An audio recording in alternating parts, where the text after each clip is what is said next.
tellement de belles choses à vivre, tellement de belles choses à faire. Et puis vraiment, le monde a besoin de chacun de nous. C'est important qu'on soit nous tels qu'on est. Et pour tous ceux qui l'ont pas vécu encore ou qui ne l'ont pas vécu tout court, je vous donne un petit peu aussi un regard sur l'envers des décors. Je vous souhaite une très belle journée. Ça fait longtemps que j'ai envie de partager ça, alors je me lance. Je voulais vous parler de mon éveil, de la manière dont ça s'est produit, combien de temps a duré la nuit noire de l'âme qui s'en est suivie. Voilà, toutes ces choses-là que j'ai pu vivre, traverser. J'ai envie de les partager parce que je pense que je suis pas la seule à vivre ce genre de choses, à l'avoir vécu. Je pense que ça peut aider aussi parce qu'on se sent moins seul à ces moments-là. On a l'impression de pas y arriver, d'être la personne la plus incapable du monde à certains moments, et à d'autres on vit presque comme un drogué dans les nuages. Et en fait, voilà, je voulais vous parler un petit peu de tout ce que j'ai vécu, de comment ça m'est arrivé, de qui j'étais avant.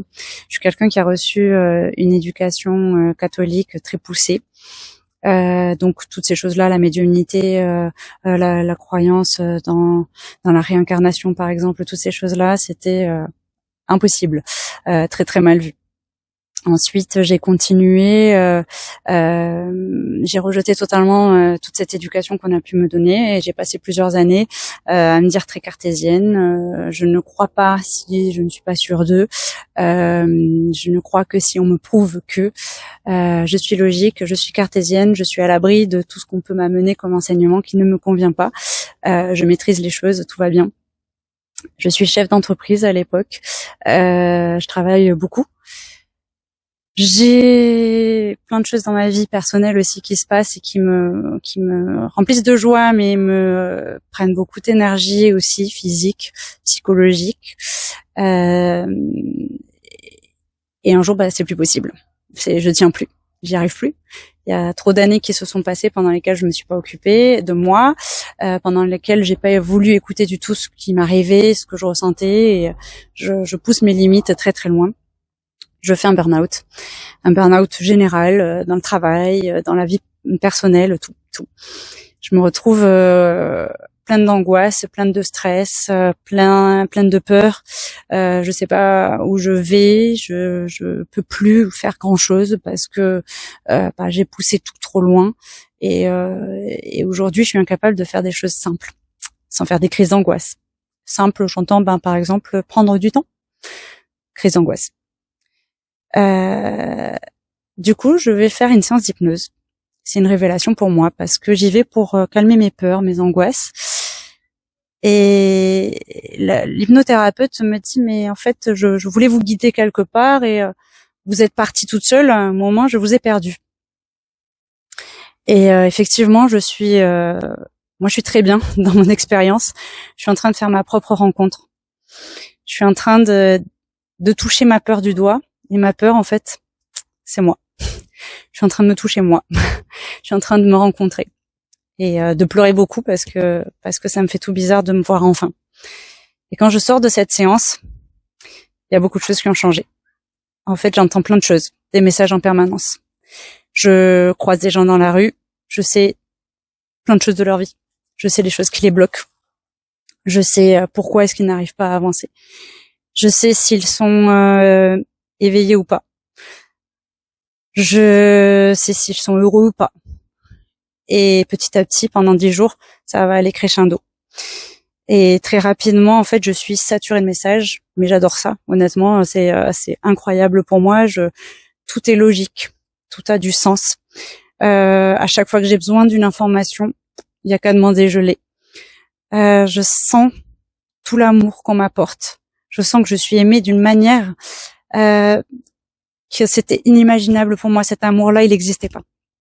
Il était pourtant je suis maman, et quand j'ai eu mon premier enfant, je me suis dit que je connaissais pas cet amour, et que c'était incroyable parce que je me pensais pas capable d'aimer à ce point.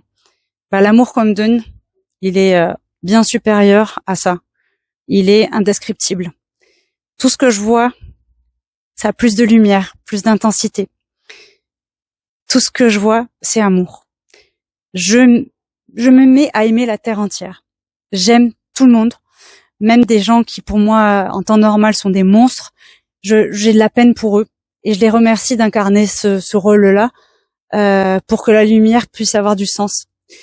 Et je me surprends à avoir ce genre d'émotion parce que non, je condamne normalement, voilà. Et là, j'ai de l'amour pour ces gens. J'ai de l'amour pour tout le monde et je me sens connectée à tout le monde. Je sens vraiment cette impression d'unicité et de connexion universelle. Je comprends à quel point chaque individu est important, que chaque individu, mais vraiment dans son unicité, est important pour la Terre en fait. Il a quelque chose à amener. Donc il faut pas copier le voisin, faut pas chercher à se faire formater. C'est très important en fait d'exister. Et j'ai des messages, j'ai des messages, j'ai des messages. Je joue au billard, je gagne la partie parce que je vois les trajectoires de la balle. Moi qui suis nulle à ça et qui aime pas trop d'ailleurs, je gagne la partie. Vraiment des choses incroyables, une expérience bouleversante. Et je sens qu'il y a un tic-tac à ça. Ça va s'arrêter à un moment. Je le sais, j'ai les messages, j'ai les informations. Je sens que cette connexion hyper intense me fatigue beaucoup. C'est pour ça qu'elle va pas tenir aussi longtemps. C'est pas possible. À chaque fois qu'on m'adresse la parole, ils sont là en permanence, ils me parlent, je les entends. Et effectivement, au bout de 10 jours intenses mais épuisants, ça s'arrête. Tout s'arrête. Et là, j'ai l'impression qu'on m'arrache le cœur. On m'avait prévenu, mais ça me fait tellement mal. C'est tellement douloureux. J'entends plus rien du jour au lendemain. Et ça fait extrêmement mal. Ça me donne une impression d'être abandonnée. Et moi, j'ai plus envie. Cette vie terrestre banale, je veux pas la vivre. Je veux retourner là-haut, là où on capte, là où on vit tout. Et donc, là commence ma nuit noire de l'âme. Et ça va durer 5 ans. 5 ans pendant lesquels je vais m'accrocher à des choses de ma vie que je veux pas lâcher. 5 ans pendant lesquels je vais me remettre en question sur tous les plans, de toutes les façons. 5 ans où je vais rejeter, où je vais lutter, où je vais aimer intensément, où je vais adorer, où je vais me chercher, pas comprendre, où je vais m'effondrer. 5 ans pendant lesquels, quand je veux m'appuyer, prendre appui sur un repère, je sens que, il s'effondre sous moi. Il faut que je change ma façon de faire, ma façon de penser, ma façon de fonctionner. Il faut que je sois plus honnête avec moi. Il faut que vraiment j'aille me chercher. Puis on n'arrête pas de me répéter, tu as tout en toi. Ce qui m'énerve énormément parce que au moment où on me le dit, ça fait juste mal. Donc je peux avoir tout en moi, mais il manque bien quelque chose. Sinon je souffrirais pas comme ça. Mais j'entends quand même et je laisse germer toutes ces graines. Et ça prend du temps parce que 5 ans c'est long. 5 ans en tant qu'humain, c'est long. Donc c'est pas 5 années vraiment down. Il y a des moments d'ailleurs où c'est très très haut, très très bas, très très haut, très très bas. Et puis petit à petit, ça commence à se réguler. Parce qu'en fait, je comprends que les émotions, qu'elles soient positives ou qu'elles soient négatives, si je les vis avec trop d'intensité, avec trop de démesure, dans les deux cas, c'est pas juste pour moi. Donc j'apprends justement à être plus mesurée. J'apprends à être plus à mon écoute.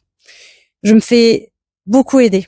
À des moments par tout en fait, par la vie me met des choses sur le chemin, alors pas autant que ce que j'aimerais à ce moment-là, mais avec le recul je me rends compte que beaucoup de gens sont venus à mon secours juste parce qu'ils m'ont écouté, parce qu'ils m'ont souri, parce qu'ils m'ont donné des conseils, parce qu'ils m'ont montré leur propre exemple, parce qu'ils m'ont montré le chemin, parce que la vie aussi m'a donné des situations, m'a permis d'avoir des miroirs, de plein de choses comme ça en fait. Même s'il y a des jours où vraiment j'ai l'impression que je suis toute seule, que j'y arriverai jamais, que je pourrai jamais surmonter cette situation, où je maudis ce jour d'éveil tout en l'adorant parce que depuis je suis obligée d'ouvrir les yeux, je peux plus me mentir, je peux plus revenir en arrière. Et en même temps, c'est magique, c'est merveilleux parce que c'est pas juste pour moi d'avoir vécu toujours dans un corps trop étroit, avec un manteau qui m'était trop grand, trop petit, trop serré, peu importe, qui ne me convenait pas. Et aujourd'hui, en fait, j'ai besoin de faire tomber les masques. Et ça fait tellement mal et en même temps, c'est tellement merveilleux. Et en fait, pourquoi est-ce que je partage ce témoignage? Parce que je sais, la médiumnité, ça peut apparaître comme quelque chose d'incroyable parce que on rencontre quelqu'un, on sait déjà tellement de choses sur la personne et c'est vrai, c'est le côté génial. C'est vraiment le côté génial, c'est comprendre l'autre, c'est voir des choses que même lui ne voit pas, c'est en savoir bien plus sur lui que lui-même à certains moments de sa vie. Juste parce qu'on se connecte à lui, et ça c'est merveilleux parce qu'on peut l'aider, on a cette capacité. Mais en même temps, ça Ça challenge énormément. Il faut se remettre en question. C'est plus possible de continuer comme ça. Ce qu'on voit chez les autres, aujourd'hui, on est aussi capable de le voir chez soi. Donc, pour tous ceux qui le vivent, déjà, entourez-vous et ouvrez les yeux parce que des signes, il y en a plein. Des mains tendues, il y en a plein. Des exemples, il y en a plein. Donc, accrochez-vous. Ne vous tournez pas le dos. Ne jetez pas l'éponge. De toute façon, vous avez cette voix au fond de vous qui vous appelle, qui vous dit que oui, c'est dur, mais ça peut. On a la capacité de. Je vous confirme, c'est vrai. Vous avez la capacité de. Ne lâchez pas. Il y a tellement de belles choses à vivre, tellement de belles choses à faire. Et puis vraiment, le monde a besoin de chacun de nous. C'est important qu'on soit nous tels qu'on est.